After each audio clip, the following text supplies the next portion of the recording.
الكرام سبحان الله العظيم فقال الله تبارك وتعالى في كلامه إن الله وملائكته يصلون على النبي يا أيها الذين آمنوا صلوا عليه وسلموا تسليما اللهم صل على سيدنا محمد وعلى آل سيدنا محمد صلى الله عليه وسلم. عزیزان گرامی، آج ہم اپنے ایک معزز دوست بزرگ کی محفل ایصال ثواب میں حاضر ہیں. جناب محترم الحاج محمد لطیف صاحب مرحوم مغفور، اللہ تعالیٰ ان کے درجات بلند فرمائے. آمین. یہ ہمارے لیے ایک درس عبرت ہے کہ جیسے آج ہم ان کی موت پر ایصال ثواب کے لیے اکٹھے ہیں، اسی طرح ہم میں سے ہر ایک کے سر پر موت کھڑی ہے اور ہمیں اپنی موت کو بھولنا نہیں چاہیے. یہ ختم کی محفلیں ایک درس عبرت ہوتی ہیں، ان میں شامل ہو کر انسان کو اصل میں اپنی موت کو یاد کرنا چاہیے. یہ کوئی کھانے پینے کی محفلیں نہیں ہیں، ان کا مقصد کوئی پیٹ بھرنا نہیں ہے. ان کا مقصد ایک تو فوت ہونے والے کے لیے ایصال ثواب ہے، اور دوسرا اپنی فکر کرنا کہ ایک وقت ہم پر بھی آنے والا. اگر اللہ تعالیٰ کی طرف سے ہمارے لیے لکھا ہوا ہوگا تو کچھ بندے ہمارے لیے بھی اکٹھے ہو جائیں گے، اور یہ اللہ تعالیٰ کی مرضی اور اس کے حکم کے ساتھ ہوتا ہے. ہمیں کوئی بھروسہ نہیں ہے کہ ہمارے مرنے کے بعد ہماری اولاد بھی ہمارے لیے ہاتھ اٹھائے گی یا کہ نہیں اٹھائے گی. بڑے بڑے بادشاہ مر گئے، بڑے بڑے تاجدار مر گئے، بڑے بڑے رئیس مر گئے، نواب مر گئے، لیکن کوئی ان کو یاد کرنے والا نہیں ہے. مگر جنہوں نے اللہ کو یاد کیا ہے، آج زمانہ ان کو یاد کر رہا ہے. ان کی قبریں روشن ہیں جی، ان کی قبروں پہ لوگ حاضری دیتے ہیں. وہ بات پھر ذہن میں آ جاتی ہے کہ آپ لاہور جائیں تو لاہور میں داخل ہونے سے پہلے شاہ درا آتا ہے جی. مولوی صاحب نے بھی قریباً زندگی کا بڑا حصہ لاہور میں گزارا ہے، اور آپ بھی اکثر، آپ میں سے بہت سارے لاہور گئے ہوں گے. شاہ درا ایک ٹاؤن ہے، لاہور سے پہلے آتا ہے، راوی دریا سے پہلے آتا ہے. وہاں جہانگیر بادشاہ کی قبر بنی ہوئی ہے اور اس کی بیوی نور جہاں کی قبر بنی، دونوں اکٹھی ان کی قبر بنی ہوئی ہے. اور آثار قدیمہ کے محکمہ نے وہاں ایک مقبرہ بنا دیا ہے. تو لوگ وہاں جاتے ضرور ہیں، لیکن کوئی فاتحہ پڑھنے کے لیے نہیں جاتا، بلکہ صرف ایک آثار قدیمہ میں سے ایک چیز ہے، ایک پرانی ایک عمارت ہے، مغلوں کے دور کی بنی ہوئی ہے، تو اس کو وہ دیکھنے کے لیے جاتے ہیں. اور ہم نے اپنی آنکھوں سے دیکھا ہے کہ بادشاہ کے مزار کے اوپر لوگ کھڑے ہیں اور بجائے فاتحہ پڑھنے کے وہ پھل کھا کھا کے چھل کے بادشاہ کی مزار پہ گرا رہے ہیں جی. بادشاہ کی قبر پہ لوگ چھلکے مار رہے ہیں، کیلے کے چھلکے، کوئی مالٹے کے چھلکے مار رہا ہے، گندگی پھیلا رہے ہیں. کوئی اس کے لیے ہاتھ اٹھانے والا نہیں ہے. اور یہ نور جہاں جو وہاں لیٹی ہوئی ہے، اس نے مرنے سے پہلے خود اپنے لفظوں سے کہا تھا کہ بر مزار ما غریباں نئے چراغے نئے گلے. یہ اس کا شعر ہے نور جہاں کا.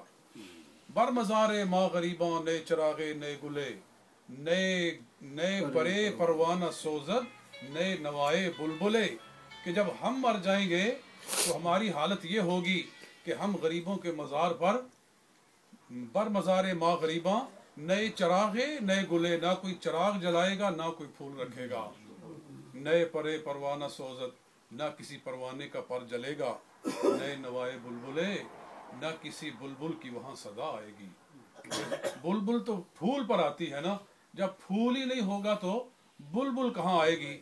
اور پروانہ تو چراغ پر آتا ہے، جب چراغ ہی نہیں جلے گا تو وہاں پروانہ کیسے آئے گا. تو جو اس نے کہا وہ سچ ہو گیا، آج وہی ہو رہا ہے. اور یہ ایک بادشاہ نہیں، جتنے بھی بادشاہ دنیا سے گئے ہیں ان کی قبروں پہ جاؤ، اول تو ان کی قبروں کا پتہ ہی کوئی نہیں. کہاں وہ شعر ہے کہ کہاں ہے سکندر کہاں قبر دارا جی، کہاں ہے سکندر کہاں قبر دارا، مٹے نامیوں کے نشاں کیسے کیسے جی، زمیں کھا گئی نوجوان کیسے کیسے جی. یہ بڑا وہ دردناک قسم کا وہ قصیدہ ہے کہ زمیں کھا گئی نوجوان کے آپ. ہاں تو یہ حال ہوتا ہے. مگر جن لوگوں نے اللہ کو یاد کیا، اپنی زندگی اللہ اور اس کے رسول کی اطاعت میں گزاری ہے، سنت مصطفیٰ صلی اللہ علیہ وآلہ وسلم کے مطابق زندگی گزاری ہے، ان کا حال کیا ہے کہ آپ پھر تھوڑا سا آگے چلیں، لاہور شہر میں داخل ہو جائیں جی، تو 4-5 میل آگے چلنے کے بعد پھر داتا صاحب رحمۃ اللہ تعالی علیہ کا مزار آ جاتا ہے جی.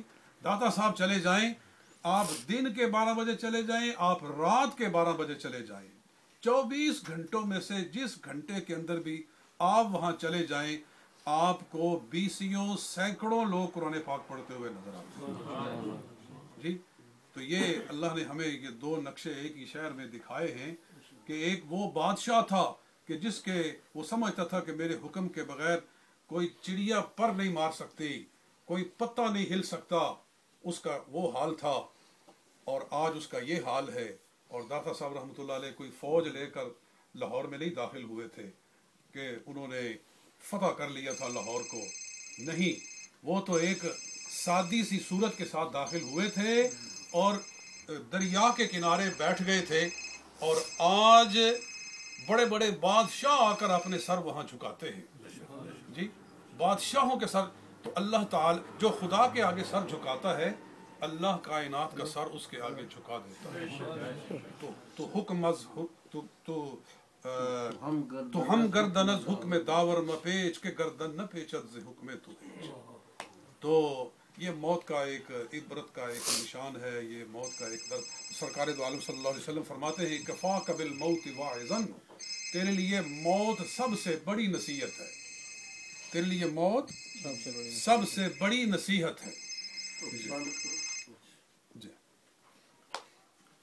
موت سے بڑی کوئی نصیحت نہیں ہے. انسان اپنی موت، جو آدمی اپنی موت کو یاد رکھتا ہے، جتنا یاد رکھتا ہے اتنا گناہوں سے دور ہو جاتا ہے، جتنا اس کو بھلا دیتا ہے اتنا گناہوں پر دلیر ہو جاتا ہے. تو اللہ تعالی ہمیں اپنی موت کو یاد رکھنے کی توفیق عطا فرمائے. کسی وقت موت آ سکتی ہے. ایسے ایسے واقعات ہم نے دیکھے ہیں موت کے کہ لوگ ہنستے مسکراتے اپنے گھروں سے نکلے ہیں اور گھنٹے 1.5 گھنٹے کے بعد ان کی لاش ان کے گھر میں واپس آ گئی. بڑے بڑے نوجوان کھل کھلاتے ہنستے مسکراتے اپنے گھروں سے نکلے، اپنے دلوں میں ان کے کیا کیا ارمان تھے کہ میں نے یہ کرنا ہے، میں نے وہ کرنا ہے، لیکن پتہ ہی نہیں ہے کہ تھوڑی دیر کے بعد کیا ہونے والا ہے. یا ہمارے بولٹن کے مسجد، مدینہ مسجد کے اندر ایک امام صاحب آئے، وہ بڑا عجیب و غریب، آپ کو معلوم ہوگا. تو یہاں وزٹر آئے تھے اور چند مہینے وہاں رہے، تو مسجد والوں نے ان کو اسپانسر لیٹر بنا دیا کہ آپ پاکستان جا کے وہاں سے باقاعدہ ویزا تھرو پراپر چینل آپ ویزا لے کر وہاں سے آئیں. تو وہ گئے اسلام آباد، جا کر ویزا جمع کرانے کے لیے گئے تو وہاں امبیسی میں فوت ہو گئے جی. یعنی وہ برطانیہ کا ویزا لینے کے لیے گئے تھے، لیکن انہیں نہیں پتا ہے کہ ان کا ویزا ملک آخرت کے لیے لگ رہا ہے. تو ایسا ہوتا ہے، اچانک ایسا ہو جاتا ہے. تو کوئی پتہ نہیں کہ ہم نے یہاں سے اٹھنا ہے نہیں اٹھنا ہے، اپنے گھر میں پہنچنا ہے نہیں پہنچنا ہے. اور کہتے ہیں کہ سونے والے رب کو سجدہ کر کے سو، کیا خبر اٹھے نہ اٹھے تو صبح کو جی. تو حاجی صاحب رحمۃ اللہ تعالی کی عادت شریفہ، ان کا باجماعت نماز پڑھنا، پابندی سے مسجد میں حاضر ہونا، یہ ہمارے لیے ایک قابل تقلید مثال ہے. اللہ ہمیں بھی ایسا بنائے، سب کو بنائے، ہر مومن کو نماز کی جو ہے وہ نماز کا ذوق و شوق ہوتا ہے. خصوصاً جو مسجد کے پڑوس میں رہتے لوگ، جو مسجد کے سراؤنڈنگ میں رہتے ہیں، ان کے لیے حضور کا حکم ہے کہ لا صلاۃ لجار المسجد الا فی المسجد، کہ مسجد کے پڑوسی کی نماز مسجد ہی میں ہوتی ہے. اللہ توفیق عطا فرمائے. وما علینا الا البلاغ.